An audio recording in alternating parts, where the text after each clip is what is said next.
Welcome to Save As Ability, a podcast to educate and inform you about disability employment issues. My name is David Darkangelo, and I'm your disability policy expert. Hey everybody, welcome back to another episode of Save As Ability. We have a guest, a great guest, John Robinson from Our Ability. Welcome, John. Thanks, David. Great Today to be here. Great to have you. And today we're going to talk a little bit about some of the things you have going at Our Ability, particularly like your job board, which is great, by the way. But I know you're doing other technology for people with disabilities too, and your organization. So maybe we can start with giving us an overview of your organization and what you do. Sure. David, I started this organization. I'm a quad amputee, 3'8", born without the extension of my arms and my legs, and went to university to study television, radio, film, and was unemployed for 4.5 years after I graduated. So a big part of the story of what we do is because of my personal lived experience and understanding that the unemployment rate for people with disabilities is high, and that there's a lot of confluence as to why that is, right? Part of it is businesses understanding people with disabilities. Part of it is how we present our skill set into the marketplace. Part of that is existing systems that need to be modified. So coming to this, we developed a pretty vibrant jobs board where we have anywhere between 40 and 50,000 jobs at any given time. These are companies that pay us to put their jobs out there in the marketplace. And we have upwards of 15,000 people per month, unique users per month, that come to our website looking for employment. And so because we have both of these sides, we spent the better part of the COVID years developing a pathway to understand the skills and interests of people with disabilities and matching them to positions. We're using generative AI, which is a buzzword right now. You can't miss it out there. But we are using generative AI to match people with disabilities to existing job postings right now. And so we're pretty excited about that. And that has grown, and it's also created other products that we're excited about as well. Well, you started with your personal story, and I know we're going to put the link in the chat here, but people should check it out. You got a great story. I've heard it many times about you in the sales department up there selling radio and everything. It's great. And the results you've been able to get through your job board is terrific as well. But I know you've got some other projects that you're working on that we want to talk about too, and get the information out here to our listeners, because it's not just about people with disabilities. I really value your job board because it's like an integration piece, really, right? Yeah. It's funny you say that. I mean, I just had a meeting this morning about another product that we're about to build. It is the integration. It's the confluence, it's the integration of people with disabilities and the able-bodied population in the marketplace. And that's the way I look at this. If we build something for our community, we're building it for everybody. And that really is important to me. So our job board can work for anyone. As a matter of fact, we've had conversations with quite a few chambers of commerce. Can we take our system and use it for regional purposes for the whole population in that marketplace? We absolutely can, because we built it for us, and it could work beyond us. The products that we're enhancing right now are as follows. We're building an ableist language model, which allows us to look at job descriptions and in real time give feedback to companies on what's in their job description. And yes, we include ableism, but we include sexism, we include racism, we include language that can be prohibitive to others.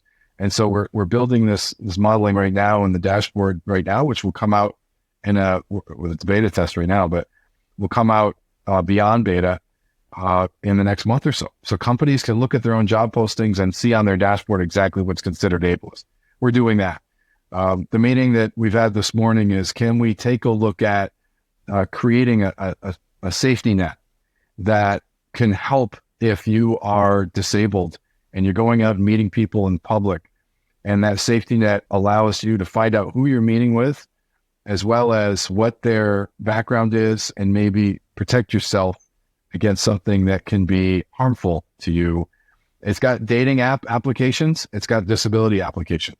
And so we're thinking about our community and our worry of putting ourselves out in maybe a problematic situation, but can we use that modeling to protect ourselves? So these are things that we're doing. Yes, they're for people with disabilities, but they're for everybody, and we're excited about that. Well, the thing I like most about your approach, John, is you're a data-driven guy. This isn't just about feelings or emotion. And, yes, we have empathy for people with disabilities, but you got to get results. And you've gotten results, which is great. I know before you and I have talked about like the Rutgers study where people with disabilities mention it in their resume, and then there was a control group that didn't mention it in their resume, and the control group that didn't mention it got more interviews and things like that. Tell our viewers what you've found through our Ability website and the types of resume things that are getting results and good results for people with disabilities. When you take out disability and you match up people's skills and interests and ability with job descriptions, that the match is amazing. And then when you get into the interview process, you open the eyes of the businesses out there that there are people with disabilities that match the requirements that they have. And so we've taken disability, accommodation, all of that out of the equation and present people's interests and skills into the equation and show the businesses that people match. It's eye-opening. And that's what we want to do. We understand fully that, yes, there is a dynamic when I walk into a building at 3'8" that it comes up. There's no doubt about it.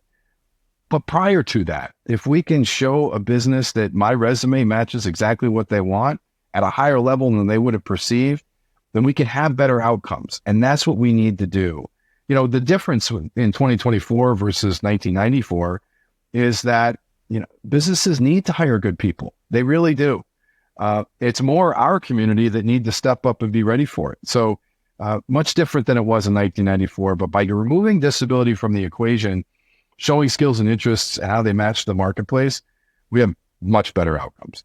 Well, I'm with you. I'm into the tech transformation and modernizing these programs and data. And so, yeah, I mean, you're about ability. I'm about ability. We're both about ability. But let's talk a little bit about, you mentioned to not necessarily lead with the other stuff. And I agree there, like make it about the skills, make it about the talents, right? But when you do walk in and it's, you're 3'8" and you got stumps and, they probably don't expect you to get out of that big, gigantic truck that you have and everything else, right? Talk about, though, being able to use what your disability has brought and you encounter. How do you use that as a qualification? David, that's such a great question. When we work with young people with disabilities, I always say, sell to your strengths. As a matter of fact, the worst sales managers in the world are the ones that train to people's weaknesses or try to build up people's weaknesses. Sell to your strengths. If you're disabled, you have three things going for you. One, you are an number one problem solver. Every business in the United States, in North America, in the world want to hire problem solvers. Use that to your advantage. Lean into it in every interview, every in-person meeting, every application that you are a problem solver. Number one. Two, communication. And I say this purposefully, even if you can't verbally communicate, you are a great communicator in your needs. And that's what disability has taught you. You've had to be able to communicate around what you need and what you can do. Again, lean into your communication skills, even if they may look different and they're on the accommodation part of the world. Lean into it because you're great at communicating. And three, quite frankly, what makes you different makes you unique. And that's a plus. As a 3'8", no arms, no legs, or limited arms and legs salesperson, you know what? Every client remembered me.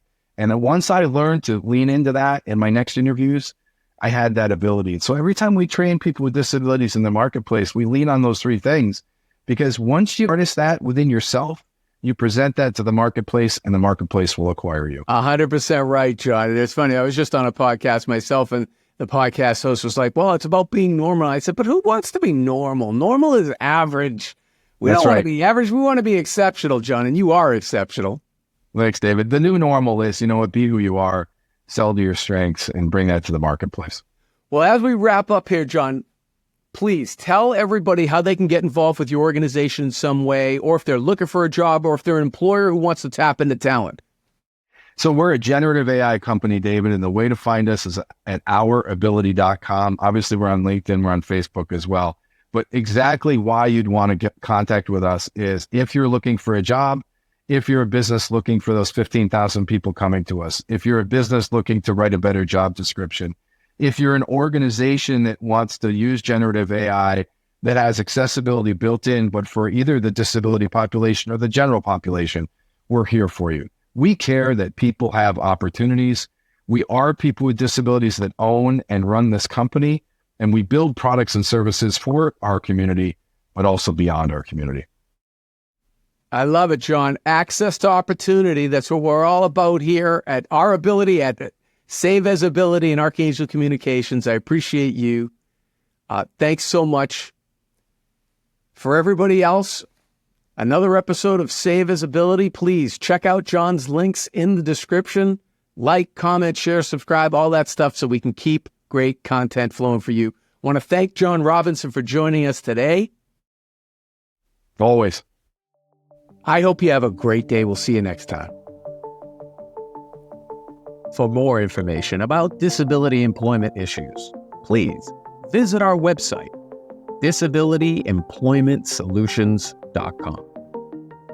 The Save As Ability podcast is available on Apple Podcasts, Spotify, our YouTube channel at Disability Policy Expert, or wherever you stream your podcasts.